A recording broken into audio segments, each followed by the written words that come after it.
Nada, te presento brevemente. Pues nada, muchas gracias Rafa por estar con nosotros. Rafa es abogado especialista en mercantil, también es mentor, ha sido mentor de muchas empresas, es mentor en la actualidad de varias empresas en Córdoba, bueno, en la aceleradora de la Fundación Telefónica de Córdoba y además, bueno, tiene mucha experiencia a sus espaldas. Es además uno de los socios de Rule Bridge. Y no le damos algún quebradero de cabeza, pero pocos. Y la verdad que estamos muy contentos de que haya podido asistir hoy, porque cuando confirmamos la cita, o sea, su ponencia, claro, él se le había olvidado que era Semana Santa. Entonces, bueno, como buen andaluz, pues devoto a su de Semana Santa, pero no, aquí está un martes. O sea que te lo agradecemos mucho, Rafa, y nada, te doy paso. Nada, me alegro de que estéis bastante. Mi miedo, entre otras cosas, no era tanto que sea más o menos devoto, sino el que no hubiera mucha gente, cuando además el derecho muchas veces yo soy consciente de que cansa. Así que Sí, es más. intentaré ser lo más dinámico posible. Sí, sí, es más, por eso también la pusimos al final, para que ya solo quedaran los que realmente estaban acabando el programa. Ah, bueno, un comentario, Rafa. Nos gusta, como para que no sea una ponencia, si vamos, tenemos varias preguntas ya listas, o sea que no sé cómo lo ves tú, si te importa que a medida que vayas explicando te hagamos las preguntas o te las lanzamos ahora al principio, ¿cómo quieres? Como queráis, lanzarme las preguntas ya si queréis. Vale, pues mira, como estamos haciendo tiempo antes de que tú entrases, Mariana, bueno, las pongo yo. Bueno, cuéntasela tú mejor, Mariana, y así interactúas directamente con él. Vale. Hola, Rafa, gracias. Vale, Em, Mariana. sí, mira, bueno, en el proyecto que queremos montar mi marido y yo, habíamos pensado en crear una SL, pero tengo dudas acerca de dentro de la SL los cargos que nosotros tendríamos que...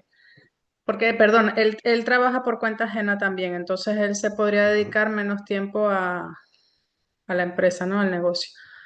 Entonces, digamos que sería lo más recomendable en este caso de qué cargos ocupar cada uno y cómo se refleja ese tema de salarios en el plan financiero. Vale, cuando llegamos a sociedades, te la aclaro. Tengo un punto donde vamos a estar hablando de sociedades limitadas, ¿vale? Y Ok, tengo un punto donde hablamos de los posibles cargos que se suelen asignar a las sociedades. Entonces yo ahí sí que hago especial hincapié y centro en tu planteamiento. muy bien, gracias.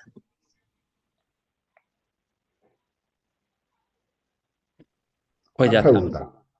Ah, bueno, a ver si me pregunta y aprovechamos ahora y que Rafa luego cuando explique su sección, la sección, pues ya responde a preguntas. O sea, a ver quién se anima a alguna preguntilla más. Si no, van a salir a medida que vaya explicando Rafa.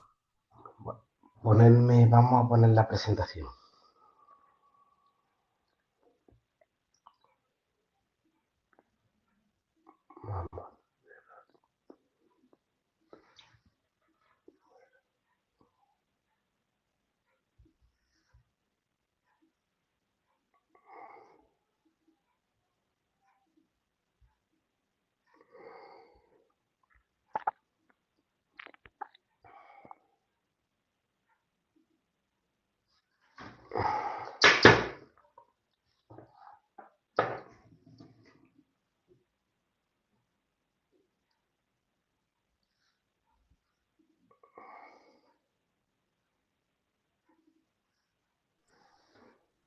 Hola,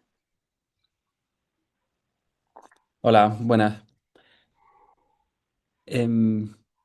Usuario Tengo Zoom, para compartir, ¿verdad? tú puedes compartir, Sí, sí, Rafa. vale. Em, perdona, usuario de Zoom, ¿quién es? Para cambiarte el nombre.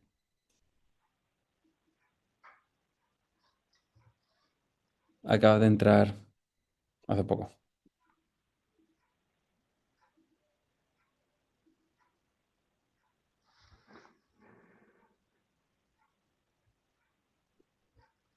Sigue intentando compartir pantalla, o sea, sí, compartir la pantalla, Rafa. Sí, un segundito. Vale, vale. Es que este ordenador es del despacho y tiene opciones escapar. Vale. Vale, salgo un segundo y me entra de nuevo. Venga, vale.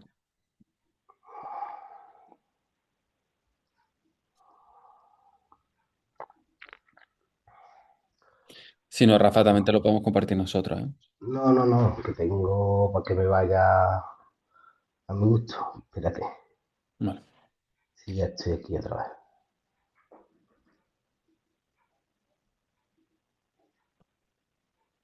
Que es que tenía capaz la opción de compartir este ordenador.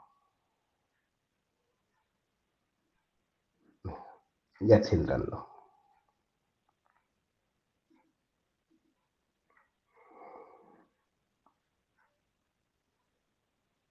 Vale.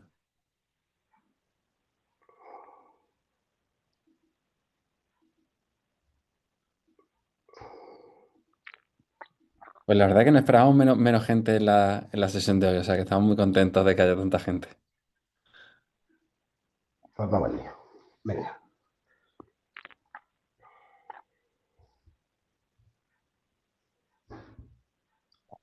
Vale, ya vemos la pantalla, Rafa. la vemos, ¿no?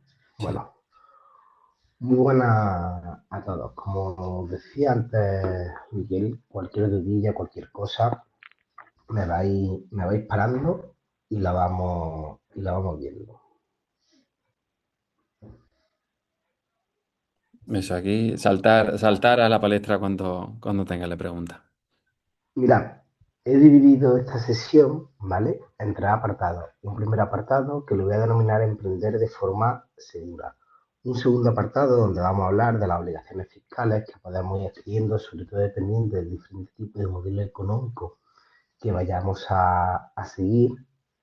Y un tercer apartado, ¿vale?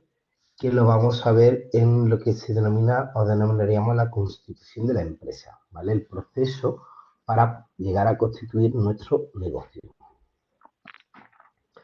Ya. En este sentido, cuando nos planteamos cómo emprender de forma segura, tenemos que tener que hay una serie de responsabilidades a las cuales nos vamos a enfrentar como empresarios.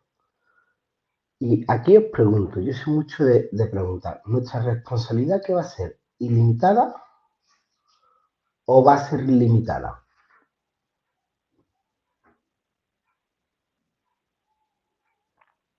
¿Quieres que te contestemos? Sí, sí, Limitada. claro, claro. Si es una sociedad, una empresa, sociedad limitada. O sea, tú Y piensas, si es un autónomo, Mariana, que la responsabilidad va a ser limitada, ¿no? Yo sí. O sea, creo que esa es la ventaja de la SL, es lo que entiendo. Vale, se te entiende que si vamos con una sociedad limitada, es limitada la responsabilidad. Vale, más opiniones.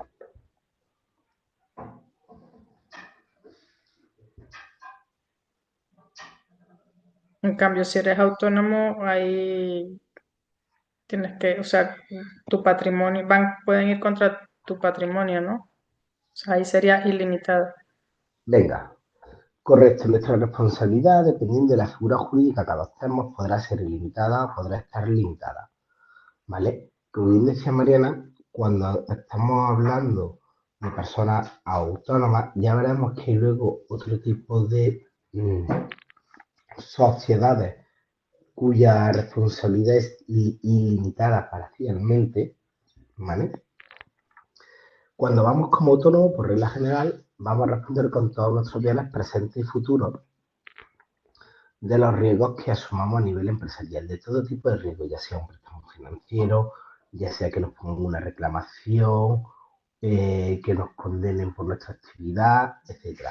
Mientras que si la responsabilidad es limitada, si tenemos una sociedad limitada o una sociedad anónima, por ejemplo, nuestra responsabilidad a priori va a quedar limitada hacia, hacia el capital, hacia el dinero que tenga la sociedad. Vale. Dicho esto, os pregunto, o matizo, mejor dicho, esta responsabilidad, ¿vale? Que hablamos, que será ilimitada, va a tener una excepcionalidad, que es cuando entra en juego lo que denominamos la mala fe o la diligencia indebida. Es decir, cuando nosotros como empresarios dentro del escudo que a priori nos va a dar una sociedad, actuamos con mala idea o sin aplicar los mecanismos necesarios. Normalmente esto es muy habitual o suele ser habitual frente a Hacienda, ¿vale? Hacienda intenta en multitud de ocasiones derivar responsabilidad a los socios, alegando que no han actuado correctamente, o cuando hablamos de un concurso, cuando una empresa entra en quiebra, ¿vale? Y no puede hacer frente a sus deudas, se intenta ir contra los administradores. Pasa lo mismo que con Hacienda, normalmente se intenta ir frente a la figura del administrador. Cuando hablamos en caso de concurso, para ir contra un administrador las causas están tasadas, ¿vale? Tiene que ser pues que hubiéramos entrado en una situación de concurso y no la hubiéramos comunicado en tiempo y forma, que a sabiendas de que íbamos a estar en una situación económico-financiera compleja, hubiéramos cogido y hubiéramos movido todo nuestro patrimonio a otra sociedad, hubiéramos hecho alguna cosa que claramente iba en perjuicio de la empresa. Pero ahora os pregunto, ¿y la responsabilidad de nuestras parejas? ¿Son responsables nuestras parejas?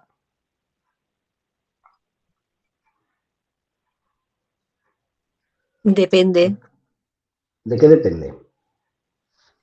si hay un convenio previo al matrimonio, o sea, el régimen del matrimonio. Venga, ¿a qué te refieres con el régimen matrimonial? Bueno, si en España te casas y no dices nada, se supone que tu marido o tu mujer, en el caso contrario, va a caerle, digamos, la responsabilidad de hacerse cargo de la metedura de pata del cónyuge. Correcto, efectivamente. Va a depender de cómo nos hayamos casado, ¿vale? Como se ve en España hay varios sistemas, los dos más habituales, gananciales o separación de bienes. Cuando estamos casados en gananciales, nuestras parejas van a responder de nuestras deudas, igual que se van a beneficiar 100% de nuestros ingresos, porque todo lo que se genera, positivo o negativo, va a la pareja. Mientras que si estamos en separación de bienes, no van a poder atacar al patrimonio de nuestra pareja. Yo siempre he escuchado que esta es la cultura popular, si te casan gananciales en separación de bienes, perdón, es que quieres más a tu pareja. Y yo siempre digo que no, digo, todo lo contrario. Digo, cuando uno es un empresario y se casa en gananciales, lo que está haciendo es proteger el patrimonio familiar. Porque no es lo mismo que la casa sea. Así, ya a efectos prácticos, si tenéis una vivienda y cada uno compra el 50%, es lo mismo que si la compráis a nivel ganancial, cada uno el 100%. Los dos vais a utilizar la vivienda. Pero si hay algún problema, si estáis en ganancial, os van a quitar el 100% de la vivienda, mientras que si estáis en separación de bienes, únicamente van a poder atacar al 50% de esa vivienda.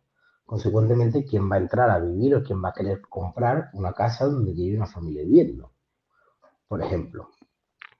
Y luego hay otras vías para poder poner patrimonio a nombre de la persona que no está asumiendo esa responsabilidad. A nivel empresarial es muy claro, pero a nivel del día a día, al nivel cotidiano, yo siempre pongo un ejemplo. Si estamos casados gananciales, yo voy conduciendo, voy borracho, atropello a una persona y la mato, mi pareja responde, ¿vale? De los daños que yo le he causado, bueno, de la muerte y de la indemnización que tenga que pagar por haber matado a una persona e ir conduciendo borracho. Y no tiene nada que ver con la empresa. Pero si estamos casados en gananciales, igualmente responde. Luego hay otro régimen, que no lo menciono, pero simplemente lo digo para que os suene, que se llama el régimen de participación, que es un régimen mixto. Vale. Vamos a hablar de las diferentes formas jurídicas que tenemos para emprender. Yo voy a poner las más habituales, ¿vale? Y os voy a hablar del tipo, de cuál es el número de socios mínimos, qué tipo de responsabilidad tienen, qué capital social necesitan. El capital social es el dinero inicial que se necesita para emprender, para iniciar la actividad. Hablaremos de sus órganos rectores, es decir, quién gestiona ese tipo de sociedad, y hablaremos de la representación y de cómo se transmite el negocio. En primer lugar, nos vamos con la figura del autónomo, a la figura más conocida. Nombre de socios solamente tenemos uno, que es el titular. Yo siempre digo, como Juan Palomo, yo me lo guiso, yo me lo como. Como autónomo, nuestra responsabilidad es ilimitada. Respondemos con todo nuestro patrimonio, presente y futuro. Ojo que respondemos si nos cogen y no hemos quedado sin nada, vamos a seguir pagando hasta que hayamos pagado todas las deudas. Se empieza desde 0 euros, no necesitamos probar ni demostrar que tenemos dinero para empezar la actividad. Nuestra fiscalidad va a ir sobre la renta de la persona física, es decir, vamos a computar, vamos a pagar al final de cada año en proporción a los beneficios que nos haya dado nuestra actividad. El órgano rector es el titular, yo me organizo. La representación, no hay una representación puramente dicha, un nombre. Y la transmisión es libre, es decir, yo como autónomo puedo coger mi negocio y vendérselo a cualquier otra persona a cambio de un precio, donárselo, cedérselo, etc. No hay ningún tipo de limitación jurídica. Luego tenemos la figura de la sociedad limitada. En la sociedad limitada, como mínimo, vamos a necesitar un socio. La responsabilidad sí va a estar limitada. ¿A qué? A las aportaciones sociales, es decir, a la cantidad económica que cada socio aporta para constituir la sociedad o aporta a su capital social o a cada parte que ha comprado si se ha producido una producción, un proceso de compraventa de participaciones. El capital social mínimo es de 3.000 euros, aunque antiguo se puede constituir desde 1 euro y hay dos maneras para constituirlo. Si lo constituimos desde 1 euro, la ley ya no lo permite y lo que nos va a decir es que hasta que no hayamos alcanzado el capital mínimo de los 3.000 euros, no se van a poder hacer ningún tipo de reparto de dividendos y que los socios van a responder proporcionalmente hasta el límite y la cuantía de 3.000 euros. Podemos decir 3.000, 5.000, etc.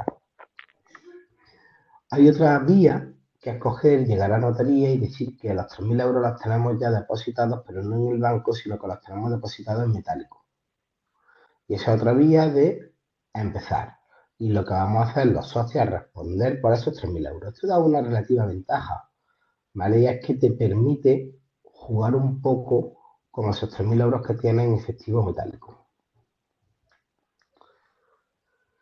La fiscalidad vamos a ir por impuestos de sociedades. En este caso, que luego lo veremos después, las sociedades van a pagar un tipo fijo, dependiendo del tipo de sociedad. Aquí sí vamos a tener dos órganos rectores, uno que es la Junta General y otro que es el órgano de administración o consejo. La Junta General se conforma por la totalidad de los socios. Como mínimo se va a reunir una vez al año y van a adoptar decisiones para el día a día de la sociedad, para la planificación de la sociedad. Mientras que el administrador o el consejo, ¿vale? El administrador puede ser uno o varios administradores solidarios mancomunados, luego veremos las diferencias, y el consejo está compuesto normalmente por un mínimo de 3 personas. Es el órgano que va a gestionar el día a día de la sociedad, son las personas que pueden firmar el nombre de la sociedad, quienes firmarán los contratos con otras empresas, etcétera. En este caso, cuando hablamos de sociedad limitada, las partes en las que se divide la sociedad se denominan participaciones. Entonces, lo normal en una sociedad de 3.000 euros, lo más habitual es que si oye, mira, el capital social son 3.000 euros y se ha dividido en 3.000 participaciones de un valor de 1 euro cada una. Y yo tengo el 50% de la sociedad, yo voy a tener 1.500 participaciones de esa sociedad. Y a la hora de transmitir, si hay una limitación. Es que la ley nos dice que si alguien va a vender parte de la sociedad limitada, en primer lugar se lo tiene que ofrecer a los socios, al precio de venta a terceros. Y si los socios no quieren adquirir las participaciones, entonces las podrá vender al precio que se le ofreció al socio a un tercero. Nunca las va a poder vender por debajo del precio al cual se le ofreció al socio. Luego tenemos la sociedad anónima, también con un mínimo de un único socio. La responsabilidad también está limitada a las aportaciones. Aquí el capital social mínimo son 60.000 euros. Fiscalmente también va a ir conforme al impuesto de sociedades. Los órganos rectores son los mismos que los de la sociedad limitada, de hecho se regulan por la misma ley. Aquí sus porciones se denominan acciones, que es lo normal que podéis escuchar cuando vemos la tele y vemos la bolsa. Caen las acciones, cae el mercado de valores. ¿Por qué? Porque para estar en bolsa, todas las sociedades que están en bolsa son sociedades anónimas, por ley. ¿Por qué? Precisamente por este segundo último punto, porque la transmisión en una sociedad anónima es libre. Es que yo puedo vender al precio que me dé la gana a la persona que me dé la gana, sin necesidad de tener que ofertarla previamente a los socios. Por otro lado, tenemos las sociedades cooperativas. Vamos a ver, matizo un segundo. En las sociedades cooperativas tenemos una ley, que es la Ley Española de Cooperativas, y luego tenemos legislación autonómica que va a regular las cooperativas. Las cooperativas son muy queridas en determinadas comunidades autónomas y reciben grandes beneficios o ayuda en determinadas comunidades autónomas. A mí particularmente no me gustan para modelo de negocio, salvo excepcionalidades. Y ahora os explicaré también el porqué. Las cooperativas se constituyen con un mínimo de 3 o 2 personas. La ley estatal, si no recuerdo mal, te hablaba de 3. Por ejemplo, en el caso de Andalucía, la ley autonómica lo baja a un mínimo de 2 socios. La responsabilidad va a depender de lo que digan los estatutos, ¿vale? A priori contamos con una responsabilidad limitada parcial, pero va a depender de lo que digan los estatutos. ¿Por qué? Porque en las cooperativas podemos encontrar dos tipos de socios. Vamos a poder encontrar el socio cooperativista capitalista, que es aquel que va a aportar dinero a la sociedad y este solamente va a responder de la cuantía económica que haya depositado. Y por otro lado tenemos el socio cooperativista trabajador, cuya responsabilidad es mayor. Hasta tal punto, por ejemplo, que cuando un socio trabajador decide abandonar la cooperativa, ¿vale? Él va a recibir, la cooperativa se va a valorar económicamente, que la ley te dice cómo se valora en el caso de las cooperativas y se le va a decir cuánto tiene que cobrar el trabajador. Esto, o el socio que abandona la cooperativa. Este es uno de los puntos que a mí, por ejemplo, no me gusta de las cooperativas, porque no nos deja valorar el fondo de comercio. El fondo de comercio es la capacidad de generar negocio conforme a la trayectoria que hayamos tenido y que hemos venido consolidando, sino que la ley de cooperativa se va al balance actual que tenga la sociedad. Consecuentemente, si nuestra cooperativa, por ejemplo, yo me voy y la cooperativa ha firmado un acuerdo que entra en vigor el año que viene por valor de 600.000 euros, eso a mí no me va a contar, porque no lo tiene en cuenta la ley. Sin embargo, si fuera una sociedad limitada anónima, yo sí podría tener en cuenta, oye, ese negocio que ya está cerrado este año y que va a entrar el año que viene. Vale. ¿Cuál es el otro perjuicio para mí en este caso de las cooperativas que yo veo? Que el socio cuando abandona la cooperativa va a responder durante un plazo de 4 años, ¿vale? De la posible minoración económica que pudiera tener su valoración. ¿Esto qué quiere decir? Que si durante el plazo yo me voy de la cooperativa y de repente me llega una inspección fiscal a la cooperativa y yo ya socio cooperativista, ex socio cooperativista, ni siquiera voy a participar en la toma de decisión de cómo se tiene que llevar esa inspección fiscal, si condenan a la cooperativa o la cooperativa acepta la sanción, ¿vale? La regularización a mí me van a reclamar la parte proporcional que me corresponda y voy a tener que pagarla. El capital social surge desde los 0 euros, la fiscalidad va igualmente conforme a impuestos sociales. Aquí se crea lo que se denomina el Consejo Rector, ¿vale?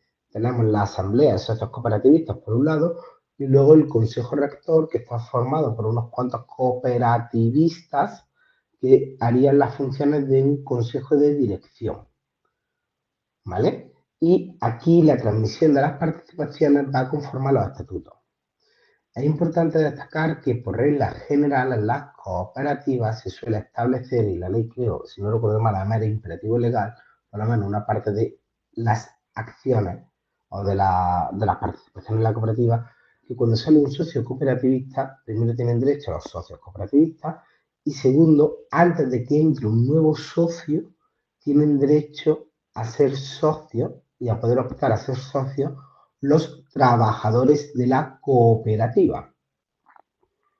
Consecuentemente, también te encuentras con una limitación al ser una cooperativa de tu libertad de poder decidir quién entra o quién no entra a formar parte de la sociedad. Y en último lugar, os voy a hablar brevemente de las fundaciones que se han puesto relativamente de moda entre grandes fortunas, ¿vale? Pero, oye, lo mismo tenéis la opción, no creo que os interese montar una fundación, pero si conocéis de fundaciones por la zona, a lo mejor puede ser un posible buen cliente para desarrollar vuestros negocios, ¿vale? Porque tienen que justificar muchas veces la actividad. Mínimo una persona, la responsabilidad está limitada, más una responsabilidad de los patronos. Los patronos son aquellos que deciden impulsar y coordinar o dirigir la fundación, ¿vale? El capital social, la ley nos dice, no establece un mínimo, sino que es necesario para cumplir sus fines, ¿vale? Tienen una ley especial en materia de fiscalidad que se va a complementar con la ley de sociedades, por eso hay mucha gente que se ha venido a montar fundaciones, sobre todo gente con grandes patrimonios, etcétera, montan fundaciones, dicen que es para el desarrollo y la promoción del arte, etcétera, realizan un par de actividades al año y justifican todas las ganancias que tienen a través de la fundación. Su órgano rector es lo que se llama el patronato, sería como una especie de consejo, ¿vale? Y la transmisión es libre, es decir, realmente en una fundación puede entrar cualquier persona que lo desee. Las fundaciones lo que pasa es que luego tienen un sistema muy concreto de disolución y sus bienes deben de ir para el cumplimiento en principio de sus fines. Vale, ¿dudas hasta aquí? Una pregunta Sí, sobre la fundación comunitaria. ¿Hay alguna diferencia al respecto? pues me estás pillando, porque espérate un segundo.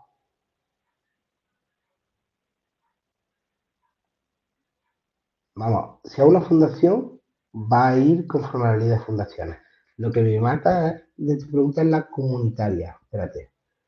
Mm, No hay prisa, puede no, no, contestarme en no, otro no, momento. no, lo estoy viendo ya. No, no, no. Es una fundación. O sea, va por el mismo órgano de fundaciones. ¿Vale? No va a tener diferencia. ¿Vale? Lo que pasa es que estaba enfocada no a la corresponsabilidad ciudadana y cohesión social. ¿Vale? No, pero en principio no va a tener ninguna diferencia, va por la ley de fundaciones. Vale, y el capital inicial puede ser cero. Sí, el necesario para sus fines es lo que te establece la ley.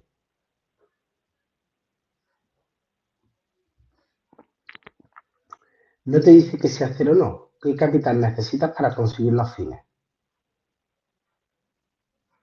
Ahí está la clave. De todas Tenemos, maneras, sí, he dicho la mano, montar fundaciones yo no es algo que os recomiende de inicio, ¿eh? Porque además ahí también está muy dividida, está muy limitado el sistema de autocontratación, es decir, la posibilidad de que tú contrates a alguien que pertenece a la fundación, está limitado, ¿vale? Muchas veces te piden que hayan transcurrido 2 años desde que se crea la fundación para permitir las autocontrataciones. Habría que mirarlo caso a caso. Juanma, Sí, hola, buenas tardes, Rafael. Mira, mi cuestión era, viendo el cuadro que has presentado antes, si creas una sociedad limitada con un solo socio y el consejo ¿sí? administrador necesita al menos 3 personas, ¿cómo se haría eso? No, porque ahí no montaría un consejo, ¿vale? Sino lo que va a nombrar a un administrador único. Tú en una sociedad limitada tienes la opción de nombrar administradores o crear un consejo, una de las dos figuras. En este caso, cuando tú vas a nombrar, en principio, lo normal es que se nombre un administrador único. Ojo, que podríamos montar un consejo perfectamente, porque aun siendo un único socio, la ley no te dice que los administradores de la sociedad tengan que ser los socios. Un administrador social puede ser cualquier persona de inicio. Consecuentemente, esa libertad también la tendrá. No es lo normal. Lo normal es que si tiene una sociedad limitada, lo normal es que si tiene una sociedad limitada unipersonal, haya un único administrador. Ujú, veo. Veo. Te voy a hacer una segunda pregunta y quizás me Sí, estoy adelantando, pero es que no deja de rondarme la cabeza y la voy a soltar. Hace unos meses pregunta. estuve mirando la posibilidad de abrir eh, como un supermercado, una superficie, una tienda de proximidad en régimen cooperativo, pero Ujú. tenía ciertas dudas de cómo ese régimen cooperativo en el que una cooperativa te provee a cómo te adhieres a él. Y en ese aspecto no me supieron dar. También porque es una cadena que no es española, que se intenta implantar aquí y le eché un vistazo, pero al final desistí. Y en ese aspecto nunca me quedó claro cómo era mi figura dentro de esa empresa corporativa. Y después he visto que algunas superficies españolas también trabajan ese régimen. Sí, por ejemplo, en Andalucía, en ese régimen tenemos a Covirán, Correcto, ¿vale? correcto. Vamos a ver. Y creo que Aquí Eroski también. Eroski lo era, de hecho fue un gran problema para los socios cooperativistas. Eroski es Mondragón, ¿vale? Era una cooperativa, luego yo no Sí. sé si se transformaron finalmente o no. Vamos a ver, el problema de las cooperativas es lo que he venido diciendo. Aquí, cuando hablamos de superficie de proximidad, normalmente lo que te vienen a decir es que para que tú formes parte de la cooperativa, dentro de las condiciones para ser socio, es que aportes, digamos, un espacio, una superficie, etcétera, que va a ser tuya, pero tú te vas a comprometer a explotarla. Y la cooperativa se compromete a suministrarte a ti de sus productos, a darte toda la estructura necesaria para desarrollar el negocio. Normalmente, en los acuerdos que se suelen firmar, tú lo que vas a diferenciar es, por un lado, las ganancias que tú tienes y de tu ganancia habrá una parte que se va a pagar a la cooperativa, ¿vale? Para el mantenimiento de los servicios de la cooperativa. ¿Qué Ujú. pasa? Que tú ahí estás entrando como socio cooperativista como, con un pequeño porcentaje, con un porcentaje de la cooperativa. Te abren el capital social de la cooperativa y consecuentemente vas a responder, ¿vale? En cierta medida del buen devenir que tenga o no la cooperativa. Y eso va a depender mucho de cómo estén regulados sus estatutos, Ujú. ¿vale? Hay que Ahí sí es conocer bien importante ver los los estatutos que tienen. estatutos para después decidir si eso te compensa o no. Sí, Y en cuanto a la responsabilidad, sigue valiendo estos factores que comentabas, que, pues 4 años después, si tú te sales del régimen cooperativo y te dan tanto y después se devalúa X, igual vienen a pedirte. vienen a pedirte, sí. Es verdad que en este tipo de cooperativas lo suelen tener muy limitado, ¿vale? Porque son una especie de modelo de negocio. Realmente es como si te estoy franquiciando, ¿vale? Es Sí, muy parecido. Pero eso sería una sociedad limitada. En vez de montarlo bajo una sociedad limitada, lo monto bajo la figura de una sociedad cooperativa. ¿Por qué? Porque es que en muchas comunidades autónomas se dan grandes ayudas a las sociedades cooperativas. Vamos, en Córdoba, que es de donde yo soy, tenemos, yo creo que es una de las cooperativas más grandes de España, que es COBA. COVAP. Ujú, Y es una cooperativa. ¿Qué pasa? COBA tiene problemas muy grandes ahora mismo. ¿Por qué? Porque cuando son cooperativas grandes el crecimiento se complica. claro. Entonces, al final terminan montando sociedades de las cuales son dueñas la propia cooperativa para ir delimitando los riesgos. Como me lo planteas, si tienes la opción de entrar, yo te diría que te den muy claras las condiciones, los estatutos para ver qué dice el estatuto respecto a la figura del socio cooperativista y ver qué tipo de socios tienen, porque puede ser que la cooperativa haya creado, ¿vale? Diferentes tipos de socios. Y dependiendo del tipo de socio, puede haber una serie de responsabilidades que pueden ser diferentes. Ujú. Pues me queda claro. La verdad que muchas gracias por por la respuesta y por haberme aclarado este punto. Me alegro. Gracias. ¿Más dudas? ¿Alguna duda más por ahora? Bueno, vámonos con las obligaciones fiscales. Mira, vamos a hacer la comparativa entre las figuras más habituales, que es el autónomo y la sociedad limitada, ¿vale? No obstante, cuando hablamos de sociedad, nos va a aplicar también generalmente para sociedad anónima y cooperativa, ¿vale? El alta en Hacienda es lo que se conoce como el modelo 036. Tanto el autónomo como la sociedad lo tienen que hacer. Este es un modelo que tiene Hacienda, que normalmente lo haría la asesoría fiscal, en la cual os voy a dar de alta en la actividad y voy a decir a qué os vais a dedicar, dónde está vuestro domicilio fiscal, etcétera. El alta en seguridad social, el autónomo se tiene que dar de alta en seguridad social y la sociedad también. La sociedad se va a dar de alta para dar de alta posteriormente a sus trabajadores. Lo que denominan los laboralistas la cuenta de cotización. Tipo de registro a nivel de fiscal. Mira, el autónomo tiene dos vías, luego las voy a comentar. Tiene una vía que es la de ingresos, gastos y bienes de inversión, ¿vale? Es decir, cuánto ingreso, cuánto gasto, sumo resto, calculo los bienes en los que he invertido para el desarrollo de mi actividad y me da un resultado. Luego tiene otra figura que no aplica todas las figuras de autónomos, sino dependiendo de las actividades, pero que seguro que más de alguno la conoce, que es la de módulos, ¿vale? Y además hay variedades dependiendo de cada comunidad autónoma. Mientras que en una sociedad el tipo de registro es contable, ¿vale? Es decir, hay que llevar una contabilidad exhaustiva con asientos, numeraciones de este dinero entra por este concepto, sale por este concepto, etcétera. Pago a cuenta o IRPF. En el autónomo va a depender del epígrafe, es decir, si vamos como dependiendo del epígrafe que tengamos o de la actividad que desarrollemos, podremos estar en ingresos menos gastos o podremos acogernos al sistema de módulos y la sociedad no le es de aplicación los pagos a cuenta o módulos. Vale. Cuando hablamos de estimación directa, ¿vale? Es ingresos menos gastos. El impuesto de sociedades, el autónomo no lo va a pagar y la sociedad sí. ¿Sobre qué? Sobre el beneficio. Luego diré cómo está el impuesto de sociedades.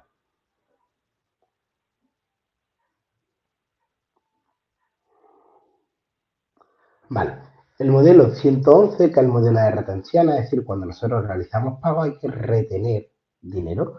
El autónomo sí lo tiene que hacer y la sociedad también, ¿vale? Y hasta el final de cada trimestre tendremos que pagar a Hacienda las retenciones que hayamos hecho a otros profesionales. Las declaraciones con terceros, que es el 347, ¿vale? Este es un modelo que se utiliza y se le presenta a Hacienda para aquellas operaciones cuando con una empresa o un autónomo hemos realizado operaciones, si no recuerdo mal, por importe global anual superior a los 3.000, no sé si eran los 3 o 4.000 euros. Tanto el autónomo como la sociedad lo tienen que hacer. El modelo 115 es un modelo específico que se realiza cuando tenemos un local arrendado y ambos lo tienen que hacer. El IVA, tanto el autónomo como la sociedad están obligados a presentar IVA. Aquí hago una matización porque hay un reglamento de la Unión Europea que España debería haber traspuesto, que no ha hecho, y ya se ha pedido que se sancione a España y parece ser que lo va a adoptar ahora España con carácter de urgencia, porque ha sido una de las condiciones que Junts le ha impuesto al gobierno, que es que aquellos autónomos que generen menos de 85.000 euros al año no estén obligados a presentar los modelos de IVA. Consecuentemente, no están obligados a retener IVA. Esto parece que va a entrar en vigor, parece que podría entrar a partir del año que viene y habrá que ver cómo se hace. Lo que sí parece coherente es que si tú no declaras IVA, porque ganas menos de 85.000 euros de la cifra que pongan, tampoco te vas a poder deducir el IVA. ¿Por qué? Porque hoy en día yo me compro para realizar mi actividad una tonelada de compost, ¿vale? Y por esa tonelada de compost yo pago 500 euros de IVA. Yo cuando haga mi declaración, esos 500 euros de IVA los voy a recuperar. Si voy con la opción que quieren poner ahora de no declarar IVA a los autónomos, ese IVA ya no lo recuperaría. Entonces, dependiendo de cada tipo de actividad, podría interesar o no acogerte a esa ventaja. Los autónomos no tienen libros, consecuentemente no tienen que legalizarlos, ¿vale? Mientras que las sociedades sí. Normalmente las sociedades legalizan lo que se denomina el libro de actas, donde van a figurar las cuentas, etcétera, y las actas que se celebran de las juntas generales. Las cuentas anuales el autónomo no tiene que presentarlas, la sociedad sí las presenta. Las operaciones vinculadas son operaciones que se realizan entre miembros de un mismo negocio. El autónomo no está sujeto a operaciones vinculadas, mientras que las sociedades sí están sujetas. Es decir, si yo como socio le presto unos servicios a mi sociedad, yo voy a tener que cobrar por esos servicios a precio de mercado. Esto es muy habitual, por ejemplo, cuando yo tengo un local, se lo alquila a mi sociedad, pues tendré que poner un alquiler a precio de mercado. Esto quiere decir que no puede ser ni por debajo del precio ni por encima del precio. Si me paso de ese precio me pueden sancionar. Y aquí lo que recomendamos es que utilicemos baremos de, por ejemplo, en el tema de los alquileres, solemos recomendar, mira, prepara una tasación o pide presupuesto a una agencia inmobiliaria que te diga por cuánto se puede alquilar el local que tú tienes, etcétera, para poder argumentarlo, porque es verdad que Hacienda de vez en cuando lo persigue. Y el impuesto a Rafa, actividades, sí, perdona, pero por ejemplo, si yo soy propietario de un local y se lo alquilo a una sociedad de la que yo soy, eh, que tengo participaciones, no a es precio de operación mercado. vinculada, pero sí, ¿no? Si no, no, esa es operación vinculada. Claro, operación vinculada, claro, del punto de vista de la sociedad, no del autónomo, claro. O sea que. Claro, es desde la sociedad, es una operación vinculada porque eh, las operaciones vinculadas se sujetan a las sociedades. Si eh, tú vas a realizar algún tipo de actividad mercantil con tu sociedad, tienes que cobrar a precio de mercado. Sí, sí, aunque lo haga yo a título privado. O sea, aunque no sea una sociedad, aunque no sean dos sociedades de las que yo No, no, soy. no, no tiene por qué hacer sociedades. El autónomo, la persona física que contrata con su sociedad. ¿Y si es persona y si no soy autónomo? Yo alquilo. También, También. eres socio.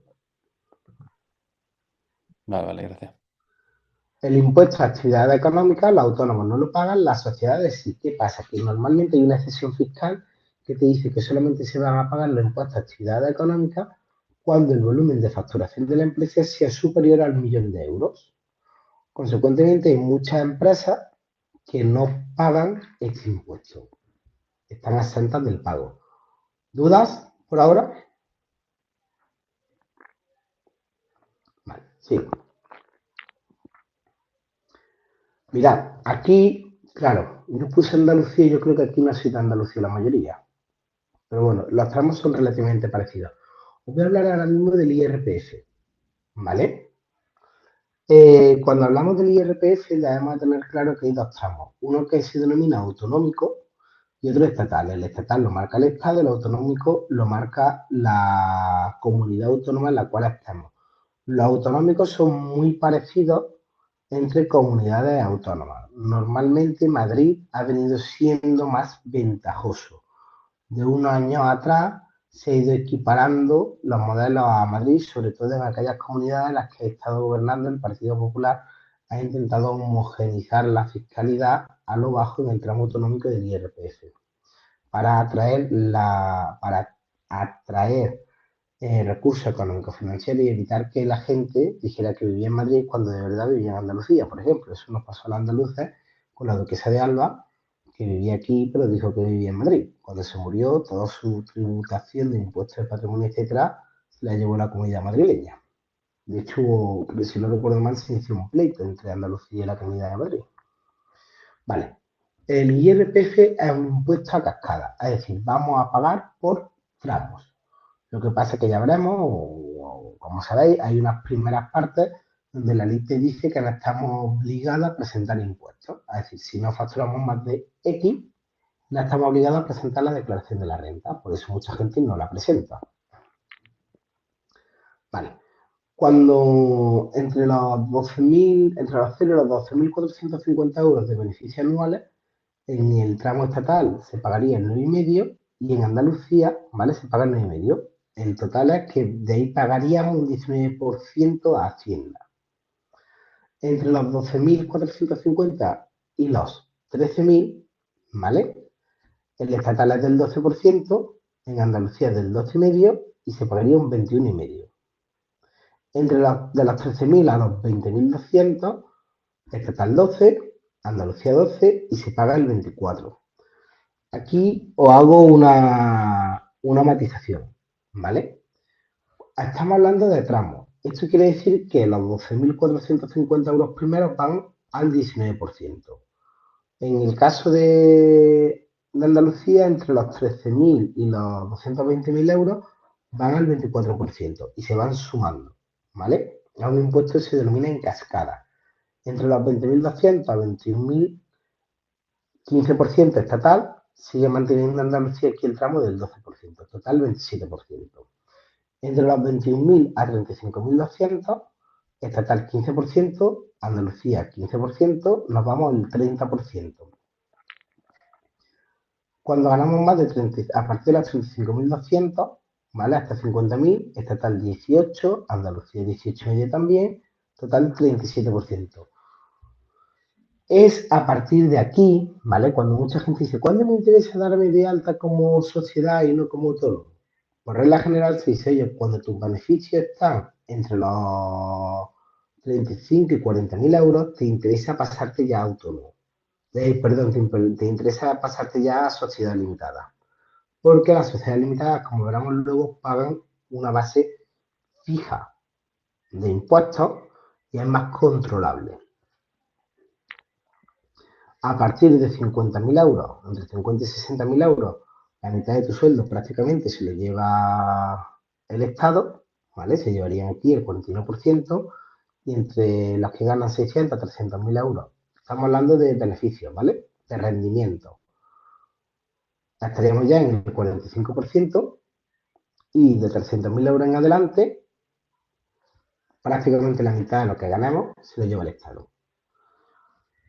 Esta figura, si recordáis, hubo una época donde a Maxim Huertas, por ejemplo, que fue ministro, se le acusó de haber puesto una sociedad interpuesta, etcétera, ¿vale? ¿Por qué? Porque los actores no tienen muy difícil llevarse el dinero a raíz de las sociedades, porque son actividades personales. Y llegaba un momento donde prácticamente la mitad de lo que cobraban por actos de representación se lo llevaba el Estado. Juanma y luego Iván. Sí, gracias. Esto de este cuadro que es beneficio después de obligaciones, es decir, tú eres una sociedad limitada y No, aquí estamos hablando, Juanma, sí, de sí, sí. autónomo, ¿vale? Porque esto es IRPF.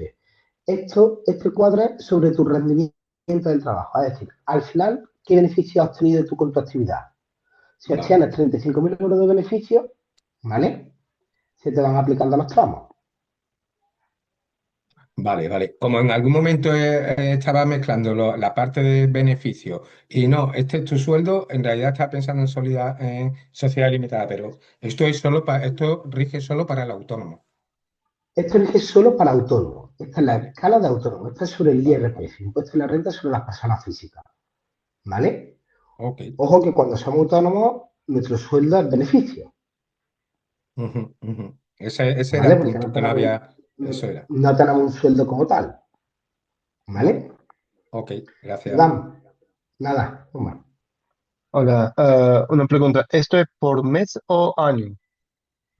Este salario de impuestos es anual y se calcula sobre el resultado anual de tu negocio. Vale, eso es mi pregunta. Vale, gracias. ¿Alguna pregunta más? Mira, vámonos a las sociedades. Mirad, este cuadro ahora os lo explico, porque no le he descargado actualizada Hacienda porque iban cambiando. En el impuesto de sociedades tenemos un tipo general que es el 25%. Aquí lo que nos vienen a decir es que vamos a pagar el 25% como una tarifa plana de los beneficios que genere la sociedad.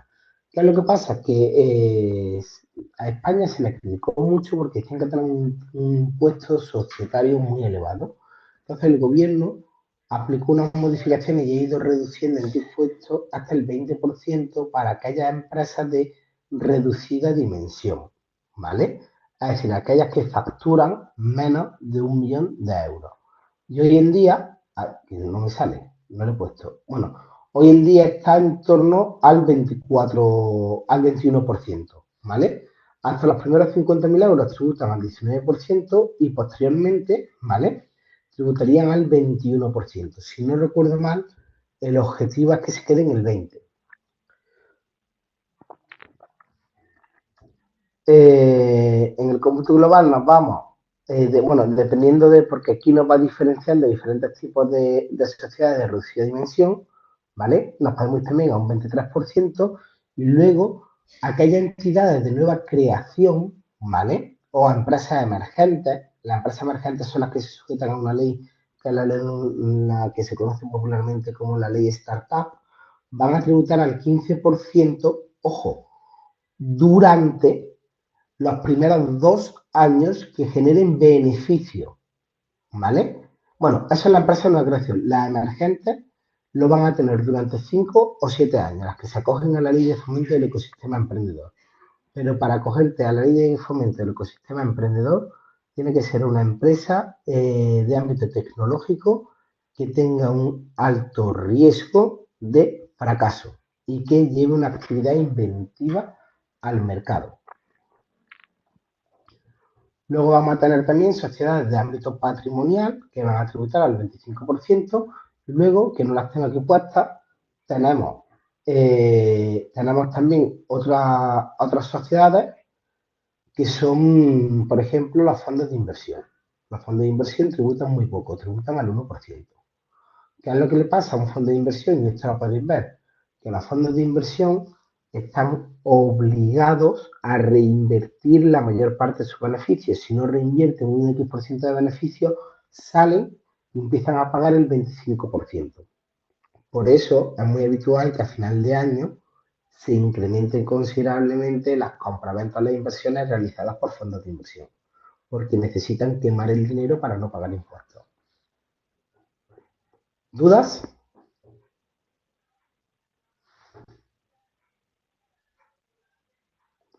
Vale, sigo. Como decía anteriormente, cuando estamos como autónomos, tenemos el régimen de módulos versus, ¿vale?, el régimen de estimación directa. Aquí, ¿cuál es la diferencia? Mira, cuando vamos por módulos, lo que nos viene a decir Hacienda es que dependiendo de las características de nuestro negocio, ellos estiman que o se predice que vamos a generar X ingresos y consecuentemente vamos a pagar un fijo por los ingresos que vayamos a obtener. ¿Lo obtengamos o no lo obtengamos? Si obtenemos más, pues eso que nos llevamos, si obtenemos menos, pues eso que perdemos. Y hacemos un pago fijo de impuestos. Mientras que el sistema de estimación directa, directamente lo que va a hacer es cuánto ingresas, cuánto gastas, comparamos y el resultado es lo que pagamos. Los módulos, por ejemplo, hay veces que están muy bien si nuestro negocio es un pequeño negocio de hostelería. ¿Por qué? Porque te van a decir, oye, mira, pues si tú tienes una cafetería en el ámbito rural, en tal sitio, con X metros cuadrados, con un sitio con una barra de 2 metros, X mesas, etcétera, se estima que aquí puede haber X comensales, que la media es tal y tú vas a tener que pagar todos los meses 1.000 euros o 700 euros de impuestos. Y el bar está todos los días petado a más no poder, pues te sale más que rentable. Si lo que tienes es un mega comedor para hacer fiestas y celebraciones, la mayoría no va a estar en módulos, porque lo que le va a salir a pagar es desproporcionado a la ventaja que tiene. Hay unos módulos que son especiales, que son los módulos agrarios, que te dicen, oye, cuando tú estás en régimen de agricultura y vas generando hasta X importe, ¿vale? De tu ingreso, vas a pagar una tarifa plana, porque entendemos que los gastos son X. Si te sobrepasas de X ingresos, ya te sacan de módulo. Esto yo lo veo mucho en ámbito rural, cuando tenemos varios clientes que tienen su empresa, están como autónomos por un lado, van a módulo y cuando ven que se van a pasar, empiezan a facturar a través de la sociedad. ¿Por qué? Porque es mucho más rentable tributar bajo la figura de módulo que bajo la figura de la estimación directa. ¿Comprendéis la diferencia entre módulo y estimación directa?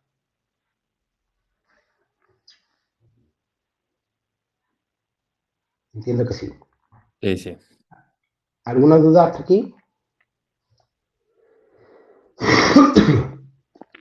Mira, nos vamos a la constitución empresarial, ¿vale?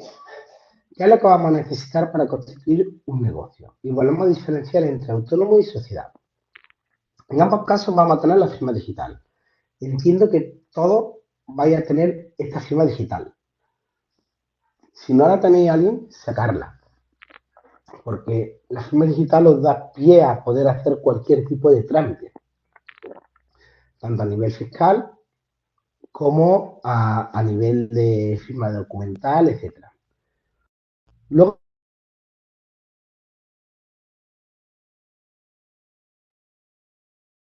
Rafa,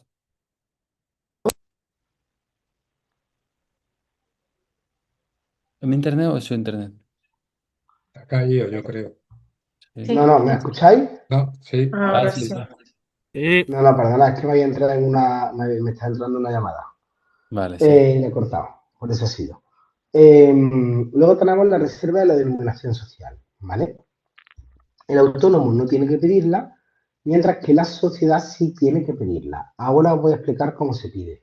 La reserva de la denominación social es el nombre que se le va a dar a la empresa, que no tiene que ser el mismo nombre que se le dé al negocio, ¿vale? El nombre que va en la factura dice Perico de los Palotes Sociedad Limitada. La denominación social es Perico de los Palotes, ¿vale? Tenemos que pedirla porque no puede haber dos empresas con la misma denominación social. Cuando las pidamos, nos van a dar la opción de pedir 5 nombres y nos darán el nombre que esté libre.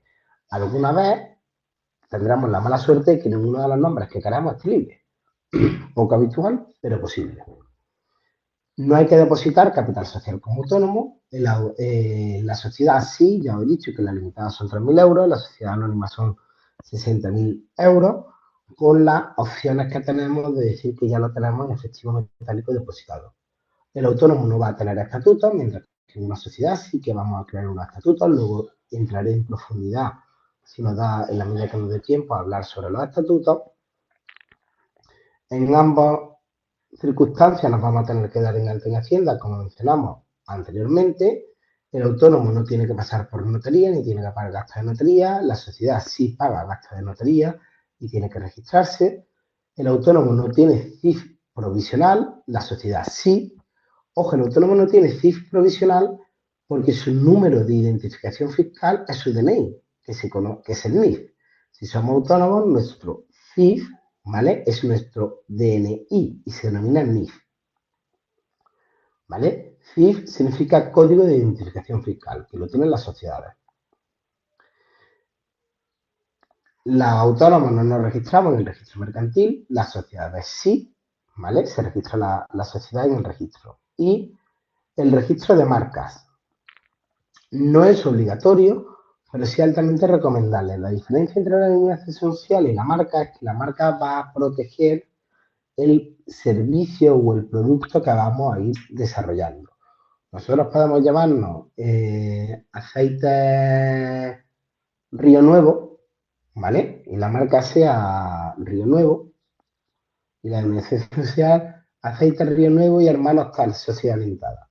Pero lo que vendemos, ¿vale? Como nos va a identificar nuestro público es como Río Nuevo. Me vuelvo a poner ejemplos reales. Coba, ¿vale? Coba es Cooperativa del Valle de los Pedroches, su marca comercial es Coba. Y lo que tienen registrado es Coba, entre otras. Mira, ¿veis la página del registro mercantil? ¿O seguís viendo la presentación? No, yo veo una página negra. No se ve. Vale, porque no me No, no ha... veo No sé. página, es solo negro.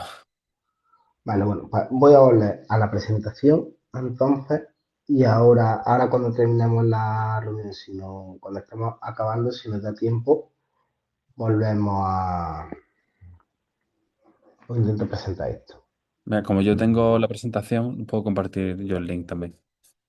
Sí, vamos, si no se comparte. Sí, era para explicar, ahora después lo vemos, para Vale. explicar en vivo cómo hacerlo.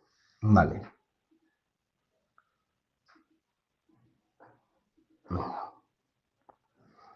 ¿Quieres que comparta la pantalla rápido? No, no te preocupes. Ahora vuelvo yo a ello. Venga. Ahora cuando vayamos, ahora en un rato la vuelvo a poner yo. Y ahora porque, ahora veis la pantalla, ¿no? Entiendo. Ahora seguís viendo el negro. En negro. ¿Qué he hecho yo ahora? Pulsa la pantalla o algo. A ver.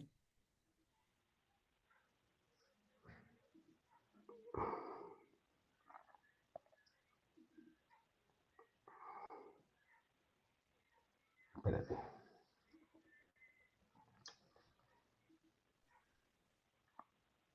Espérate. Esto me pasa por experimentar.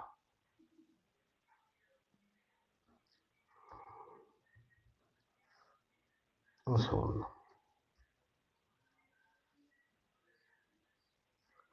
Ah. Ahora sí la veis, ¿no? Sí. La estoy compartiendo yo, pero no te preocupes. Ahora estoy el que la está compartiendo. No, espérate, Miguel. Dame un segundo. Sí, bueno, pues dejo de compartir. Sí, porque tú lo tienes en PDF y me vas a hacer spoiler. Ah, claro.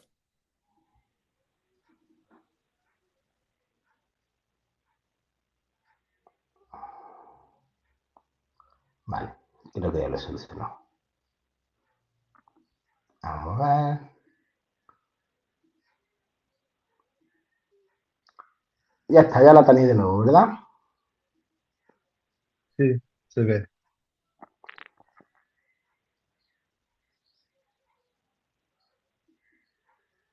Vale.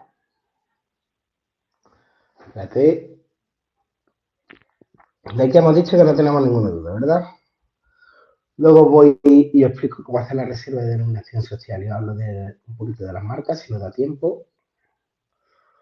Y ahora nos vamos...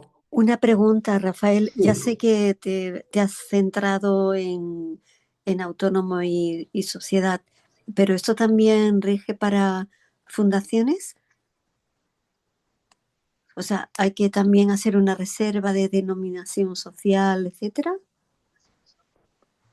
no, las fundaciones no te van a pedir reserva de denominación social, ¿vale? Las cooperativas sí, las fundaciones no. Las fundaciones tú vas a presentar en principio tu nombre, pero no te va a pedir la reserva. El resto de estructuras societarias sí te lo suelen pedir. Cooperativas, fondos de inversión, sociedad limitada, sociedad anónima, limitadas profesionales, sociedad agraria de transformación, comanditaria, el resto sí te las piden. Pero la fundación no, porque la fundación no se... Vamos a ver, el objetivo de una fundación no es mercantil, puramente dicho. Una fundación nace con una serie de fines sociales, no económicos, y de conseguir sus objetivos sociales. Y una fundación puede desarrollar actividad mercantil enfocada al desarrollo de sus fines. Cuidado si vas a desarrollar una fundación, cómo la pongas, que no te vayas a encontrar luego con un problema.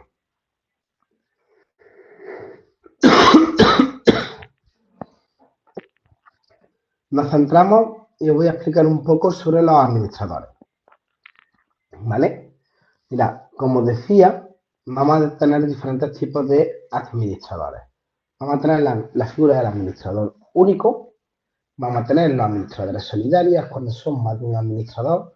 El que sean solidarios implica que cada uno de los administradores podrá firmar y adoptar decisiones y van a vincular, su firma va a vincular solidariamente al otro socio, o perdón, al otro administrador. ¿Esto qué quiere decir? Por ejemplo, si Miguel y yo somos administradores solidarios de Rural Bridge y ahora Miguel firma un préstamo hipotecario, yo automáticamente he autorizado también la firma de ese préstamo hipotecario. Y si la empresa entra en un concurso y Miguel y yo nos declaramos el concurso, pues los dos vamos a ir para adelante. Aunque el origen del concurso haya sido que no hayamos podido hacer frente a ese préstamo hipotecario. Cuando tenemos administradores mancomunados, ¿vale? Es necesaria la firma de todos los administradores para que el contrato surta efecto. Antiguamente se trabajaba mucho con un solidario, no con mancomunados, porque ser administradores mancomunados daba lugar a un problema operativo, sobre todo si un administrador vivía en Córdoba y otro vivía en Madrid, por ejemplo, o en Lugo. ¿Por qué? Porque ahora lo firmo yo, esto valía también para cualquier tipo de operación mercantil, etcétera. Lo firmo yo, lo tiene que firmar el otro, hay que mandar el contrato, lo tiene que firmar, lo tiene que volver, etcétera. Es cierto que hoy en día con las nuevas tecnologías, esto prácticamente, estas barreras han desaparecido. Y más con la firma digital. Puedo firmar yo, mandárselo a donde esté el otro administrador y que el otro administrador firme. Pero cuando son mancomunados, a lo que esté la firma de todos los socios, no tiene validez.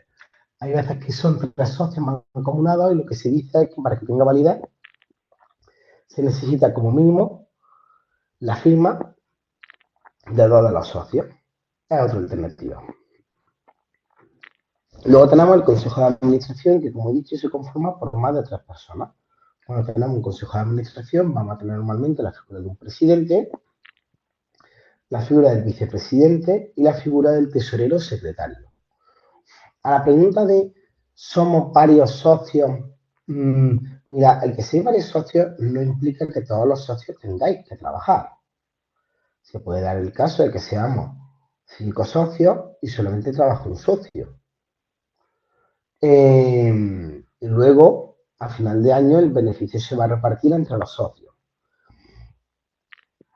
Si yo socio voy a prestar servicio a la sociedad, voy a tener que estar dado de alta. ¿Qué pasa? Que la ley establece aquí también unos límites.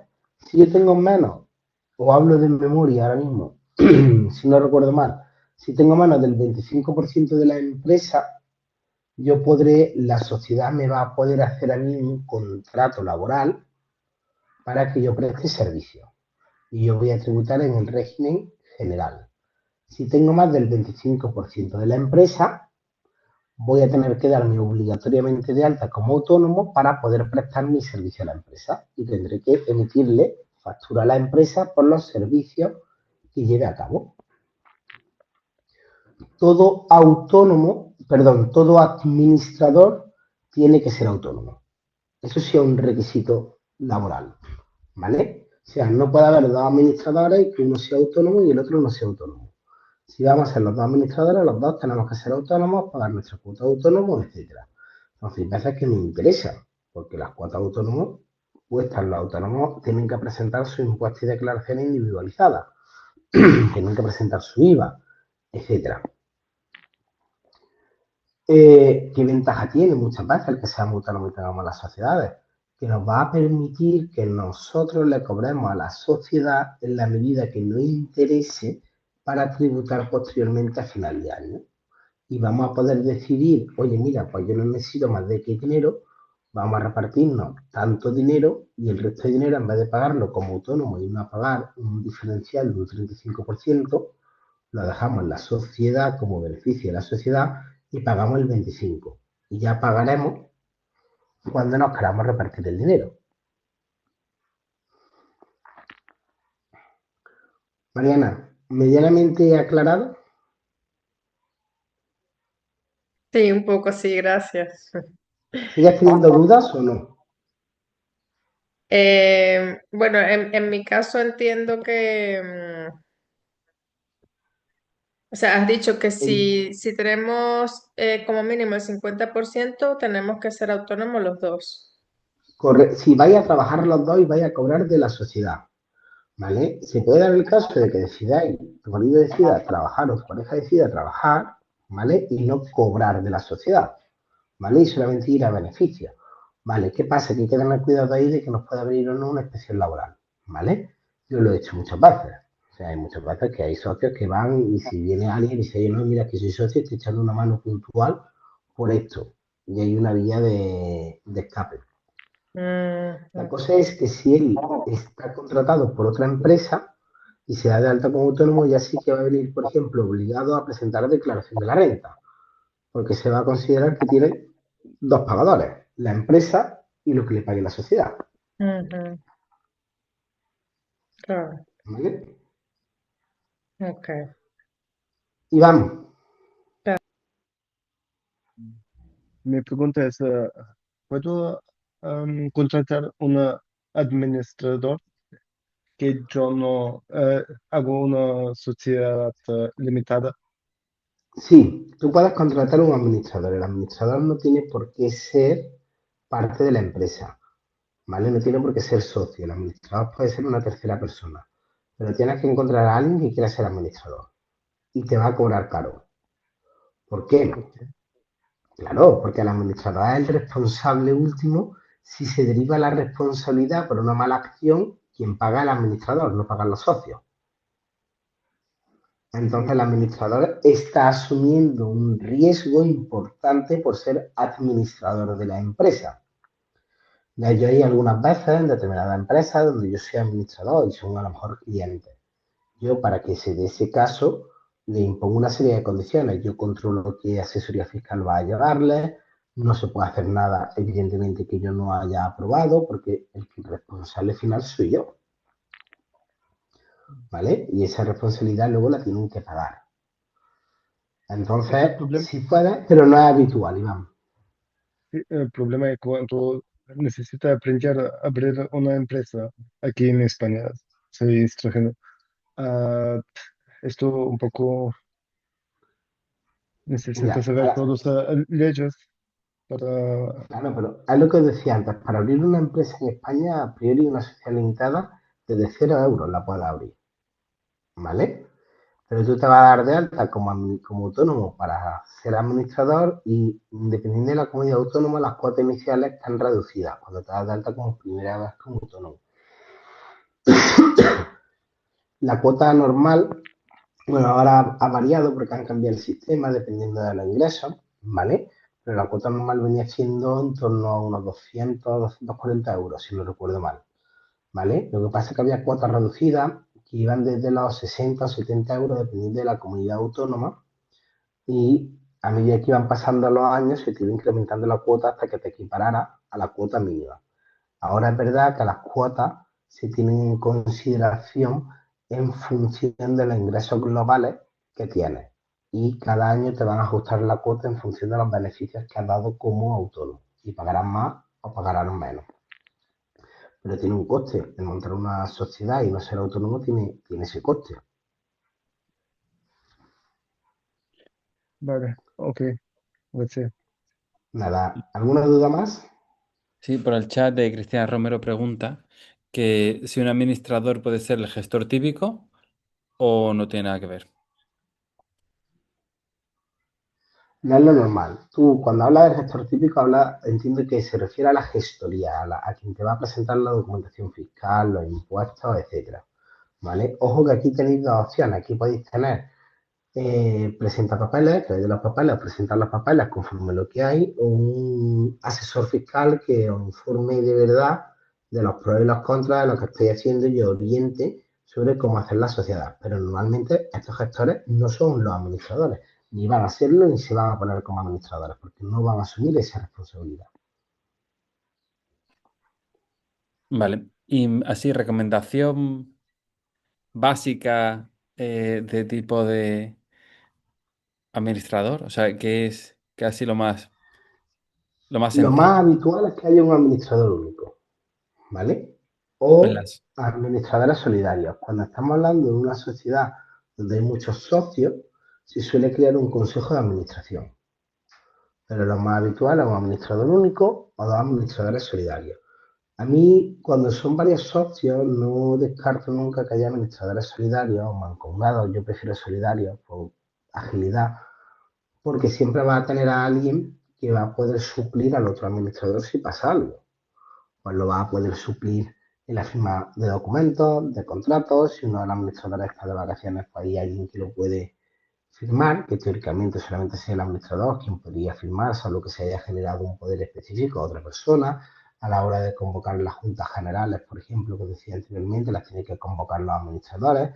El hecho de que haya dos administradores evita un bloqueo. Yo tuve un caso en el despacho donde eran 7 socias, ¿vale? Nombraron a una administradora, se pelearon todas con la administradora. ¿Qué pasó? Que la administradora cogió y no convocaba nunca junta general, de manera que tenía secuestrada la sociedad y no se podía aprobar absolutamente nada, a pesar de que se requirió formalmente que convocara la junta. Y esto ha terminado en la vía judicial. Ha terminado la administradora imputada por un posible delito de administración desleal. Pero el administrador tiene esa potestad. Si hubiera habido dos administradores, solo que se hubieran peleado con los dos administradores, uno hubiera podido convocar la junta, sin necesidad de la autorización del otro. Entonces, digamos, siempre mejor dos que uno, sobre todo si somos más de un socio. Si somos un socio, un único administrador. Y lo normal es que los administradores sean los socios. También puede ser administrador una empresa, ¿vale? Lo que pasa es que cuando el administrador es una sociedad limitada, es una empresa, en estos casos lo que se tiene que hacer, que la empresa tiene que designar a una persona física que va a representar a la empresa. Y esa persona física asume relativa responsabilidad.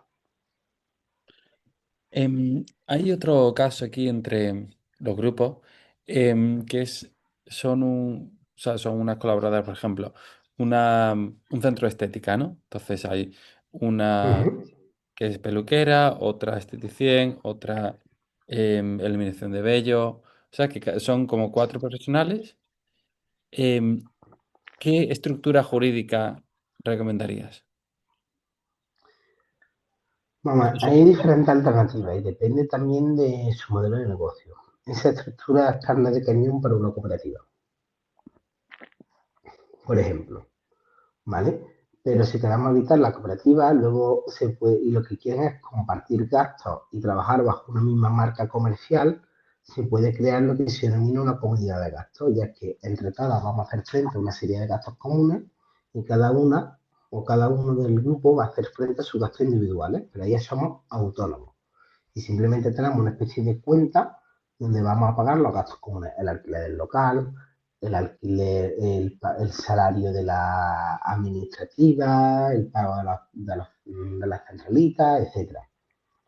Y cada uno va a cobrar como estime oportuno y vamos a trabajar bajo una misma marca comercial. Es otra alternativa, las comunidades de gastos. Comunidad de gastos, ¿no? O sea que Sí. se llama así, ¿no? Se llama así, pero realmente seríamos autónomos. Sí. Simplemente que creamos una especie de comunidad que no tiene personalidad jurídica, es decir, no va a poder firmar el nombre de nadie, seguimos respondiendo las personas que la conformamos, donde vamos a decir, oye, tenemos una serie de gastos comunes que vamos a pagar en esta proporción cada uno de nosotros y Vale. compartimos gastos. Sí. Bueno, la pregunta realmente de Revegato es esa. Dos autónomos sin ser sociedad pueden compartir domicilio fiscal. Ejemplo, soy Sí, autónoma y comparto mi alquiler con otro sí, autónomo. sí, sí, sí, perfectamente. Pero para que hagáis una idea, nosotros en mi despacho somos el domicilio fiscal y el domicilio social de muchas empresas. Y algunas ni siquiera aparecen por ahí. Mm. Y luego compartir el ¿Eh? alquiler. Se em, puede compartir. Eso al final se estructura normalmente a través de una comunidad de gastos. sí. ¿Y quién, o sea, el contrato de alquiler lo firma la comunidad de gastos o lo firman todas las autónomas La, individualmente? la comunidad de gastos no tiene personalidad jurídica, es decir, no puede firmar por sí misma. Lo tienen Vale, que firmar las personas que forman parte de la comunidad de gastos. vale, O lo puede firmar una única persona y pasarlo luego a la comunidad de gastos. ¿Qué pasa? Que si lo hacemos así, por ese alquiler solamente va a responder realmente frente al propietario, la persona que ha firmado, claro. y no el resto. O sea, que el contrato de alquiler tiene que ir a nombre de una única persona. No, podía nombrar a todos, Rebeca. Yo te Vale, recomendaría, de hecho, que fuera a nombrar a todas. ¿Qué pasa? Que si alguien se sale de la comunidad de gastos, tenemos que modificar el contrato de alquiler. vale. ¿Vale? ¿Por qué? Porque imagínate que tú firmas el contrato de alquiler y ahora os peleáis. Y el contrato de alquiler, cuando hablamos de alquiler de negocio, normalmente los años que se pagan son de obligado cumplimiento. Y ahora os Sí, peleáis. A ti, el propietario te va a reclamar a ti que has firmado el contrato el 100% de las cuotas que faltan por pagar. Y ahora tú, si lo has hecho bien, habrías hecho un documento privado con tus socias donde la estabas subarrendando o la hacías partícipe de ese contrato y le podrás reclamar. Pero si lo has hecho mal, que es lo habitual, porque vamos como los toros y de primeras todos nos llevamos muy bien, pues no lo has hecho. Y ahora te vas a meter en un problema más gordo todavía. Si todas lo habéis firmado, yo, propietario, reclamaré solidariamente a todas. Y a lo mejor te cojo el dinero a ti, pero tú ya vas a tener una acción para ir en contra del resto de socios, que también eran cotitulares de ese contrato de arrendamiento. vale, vale, vale. Entendido. ¿Vale? Va- Mira, hay... Dime, Rebeca, perdona. De hecho, en este caso, ¿tú qué recomiendas? ¿Hacer cosas así? ¿Dos autónomos que comparten, que tienen unas comunidades de gasto o hacerlo de otra manera, en Es sociedad que cooperativa? Es que depende, Rebeca, de vuestra relación. Depende de si los objetivos son iguales, si no son los mismos. Ahí hay mucha diferencia. Depende mucho de vosotros. Yo analizo muchas, perdón, yo ahí analizo mucho los proyectos y a las necesidades de cada proyecto. Muchas veces yo recomiendo a lo mejor ir a empezar con una sociedad de gastos. Si veis que os lleváis bien, que la cosa va bien, vamos. La sociedad de gastos sería la que estamos conociendo. ¿Vale? Montar la sociedad limitada a la cooperativa, nos vamos a casar, ¿vale? Bueno, la podemos ir manejando a tramos. Hay otra figura que se puede trabajar que no la traigo en la presentación porque evidentemente no me iba a dar tiempo, que es los pactos de socios cuando tenemos sociedades limitadas o anónimas, que son acuerdos privados entre los socios donde van a regular los casos de conflicto, ¿vale? Eso, si tú haces una comunidad de gastos, sí te recomiendo que lo hagas. Un documento privado donde reguléis cómo vais a gestionar los gastos, cómo se van a repartir los gastos, etcétera. Eso hace poco tuve un conflicto entre tres compañeros, entre tres economistas que tenían una comunidad de gastos y empezaron a discutir entre ellos a quién correspondía. Y al final tuve, yo actué como mediador para poder ayudarla a repartir y a que buscaran un punto de acuerdo. ¿Por qué? Porque las circunstancias compartían una misma marca comercial, pero cada uno contribuía, había quien decía que no contribuían equitativamente a los gastos porque había quien hacía más uso de la secretaria de lo que se hacía inicialmente y querían revisar. Tú imagínate, tú montas un centro de estética y sois tres y a ti te da mucho mejor, la secretaria va a trabajar más para ti, ¿vale? Que para los otros dos, Sí. ¿vale? ¿Alguna duda? Cristina Romero comenta que ella está en la fase de 0,5 emprendimiento colectivo, pero no tiene nada que ver con los proyectos de los grupos de práctica. Puedes preguntar, vale, sí, Que lo estoy leyendo a medida. Sí, sí, por supuesto, Cristina, puedes hacer la pregunta que quieras. Aquí tenemos que aprovechar y aprender, que si Sí, no estás relacionado con el grupo no pasa nada. vale, es que la verdad es que yo soy la encargada de un poco de estudiar todo esto de la figura jurídica y en principio nosotros queríamos crear o sea, algo de la economía social, ¿no? Una cooperativa era lo más. Ujú. Pero lo que pasa es que en nuestro grupo somos 7 y con diversas habilidades, capacidades, digamos. Hemos puesto todas nuestras habilidades y capacidades sobre la mesa y a lo que hemos llegado, todavía no tenemos ni modelo de negocio ni nada. A lo que hemos llegado es que queremos ser un nodo catalizador entre personas y proyectos regenerativos y financiación. Entonces, yo he estado mirando lo de las cooperativas y demás y veo que la que más encajaría con nosotros a lo mejor es o una mixta o una integral, pero diseñada exclusivamente para nosotros, o sea, mediante los estatutos. Y el otro día, hablando un poco con la IA, también se me metió en la cabeza la cooperativa de servicios, porque en realidad somos profesionales y cada uno va a prestar un servicio en realidad. Entonces, tengo un poco de caos con eso y ahora que estoy escuchando esto de la comunidad de gastos y demás, pues eso, no sé, porque En una ahora no tengo comunidad de tan claro lo gastos, de la cooperativa, ¿sabes? en una comunidad de gastos, Cristina, lo que pasa es que no vais a tener la responsabilidad limitada, sino que cada uno va a responder de su actividad de manera individualizada, ¿vale? Y vais a Ujú, trabajar, podéis trabajar en un momento dado bajo una misma marca. En la cooperativa hay diferentes tipos de cooperativas, pero el diferente tipo de cooperativas depende del objeto social al cual nos vayamos a dedicar, ¿vale? Nos centramos en la cooperativa y puede tener matizaciones diferentes, ¿vale? Y eso va a depender mucho también de la ley de cooperativa autonómica que os sea de aplicación, que habría que mirarlo. ujú.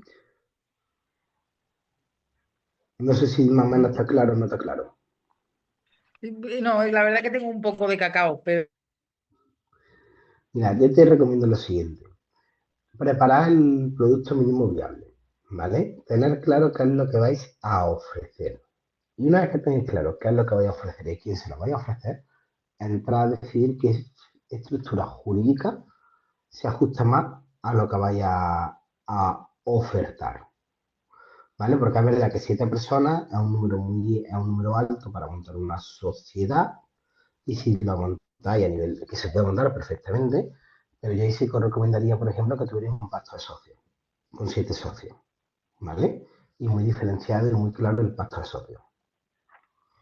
A mí me gustan más las sociedades limitadas que las cooperativas, pero también por lo que he dicho antes, Ya. por la posibilidad de salir. Porque luego, si es por el ámbito social, es verdad que las cooperativas se ven mejor socialmente hablando, porque su origen era social, ¿vale? Pero hoy en Ujú. día las empresas tienen lo que se llama la responsabilidad social corporativa. Y una sociedad limitada puede dedicar parte de sus beneficios, de su estructura, a trabajar en beneficio de la comunidad.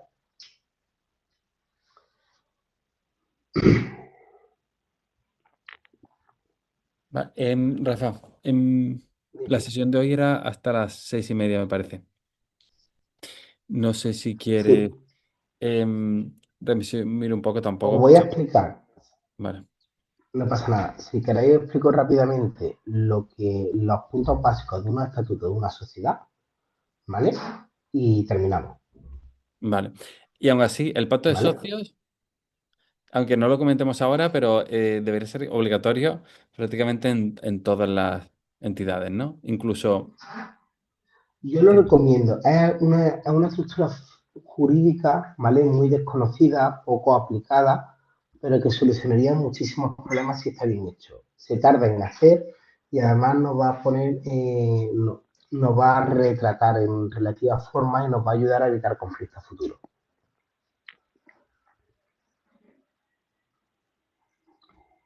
Os Perfecto. explico en base a los estatutos, ¿vale?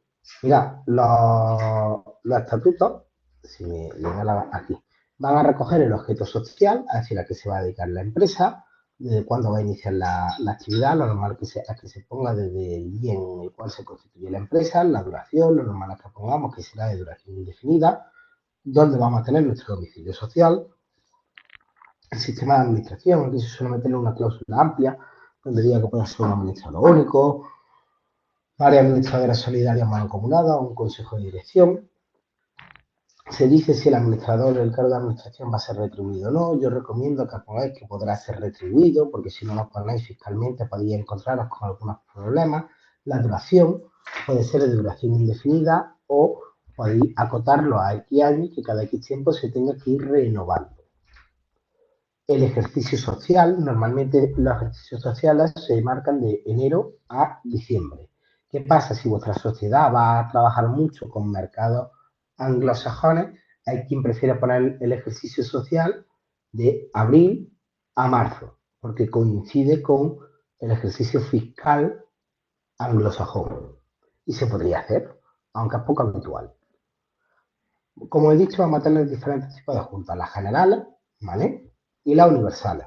Las generales se convocan previamente, se manda la convocatoria a todos los socios y asisten los socios que quieran.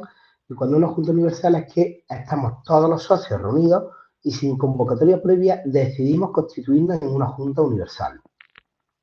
La general, perdón, que además se me ha olvidado, mínimo se tiene que celebrar una junta general anual, ¿vale? Que podrá ser universal, y se tiene que celebrar en los 6 primeros meses del año. Esta junta lo único que va a hacer es aprobar las cuentas, aprobar los presupuestos y la gestión de los administradores. Luego tenemos las juntas extraordinarias que se podrán convocar o celebrar cuando queramos, que van a servir para regular el resto de acciones que vaya a desarrollar la sociedad.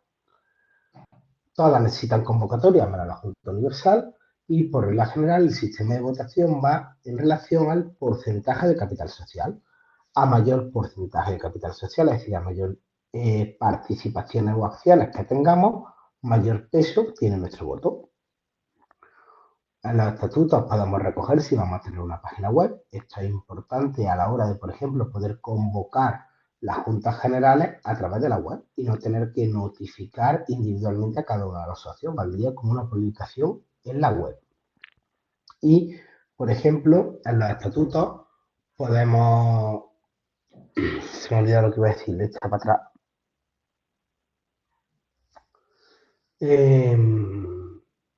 Sí, en los estatutos vamos a poder regular, por ejemplo, si las juntas generales se podrán hacer de manera telemática o no. Si no se pone que se podrán celebrar de manera telemática, no se podrán hacer telemáticamente.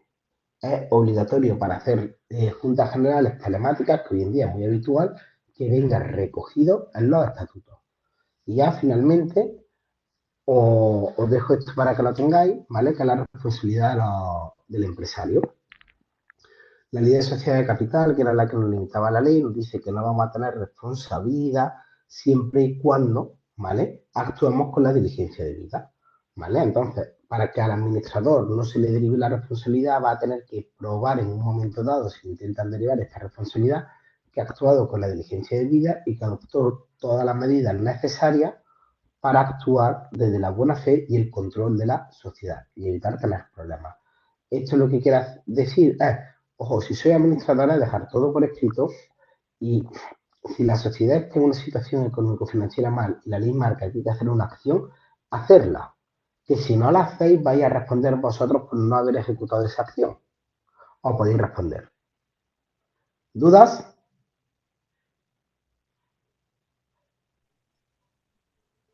¿Alguien tiene alguna pregunta antes de cerrar? Un momento, creo que cierro, sí. Pues muchísimas gracias, Rafa. La verdad que Nada. muy bien, muy interesante, muy útil. Yo he visto cosas que no sabía, o sea que, pero es verdad que no es un tema que controle. Y Gracias a vosotros, Miguel, y sobre todo espero no haber aburrido en exceso. no, para nada, para nada. Nuevos terceros no veo, o sea que por lo Rafa, menos contento. Dime.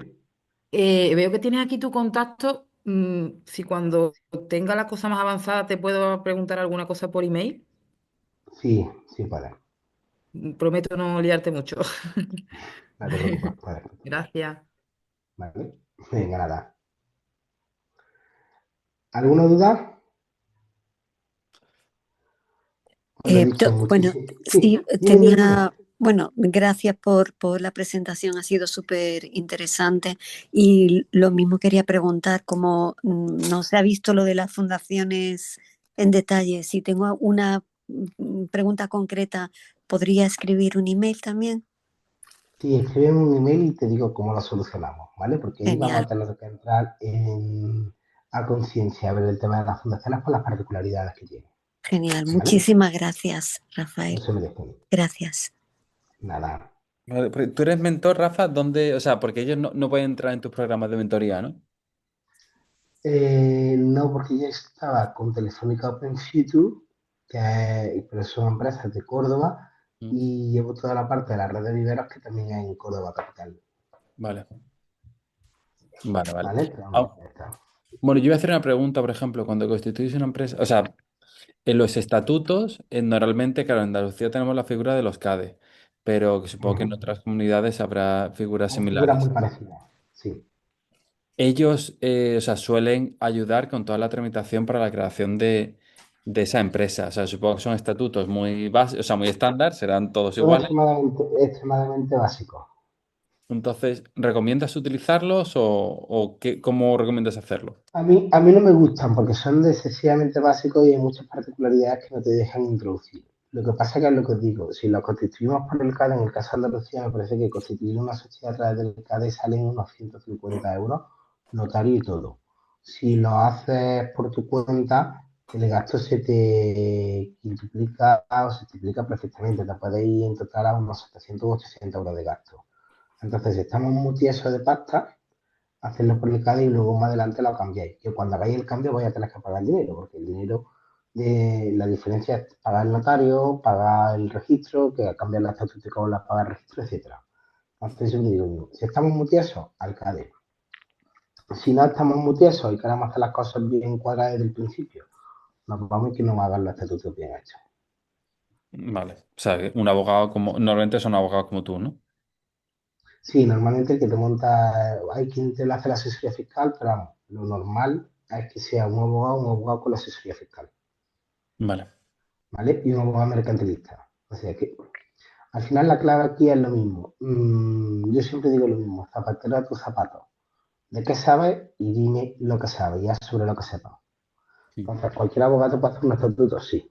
¿Todos los abogados saben las casuísticas habituales de una sociedad? No. La mayoría no lo saben, porque la mayoría no trabajan con sociedades. Muy bien. Pues ¿Más nada. dudas? Bueno, si queda alguna duda más. Pues muchísimas gracias. A ti, Rafa, por estar con nosotros. Y nada, recordaros que mañana tenemos sesión de tutorías, ¿vale? Va a ser, Rafa no va a estar con nosotros en la sesión de mañana. O sea, lo que vamos a hacer es trabajar en finalizar el plan de empresa, que ya sería la semana que viene. Es ya la última sesión para exponerlo. O sea que la sesión de mañana es para trabajar en grupos. Nos iremos pasando, María José y yo, y iremos resolviendo las dudas que tengáis del plan de empresa. ¿Vale? Así que bueno, nada, dicho esto, de nuevo muchísimas gracias, Rafa. Y Y seguimos muchas con- gracias. Muchas gracias.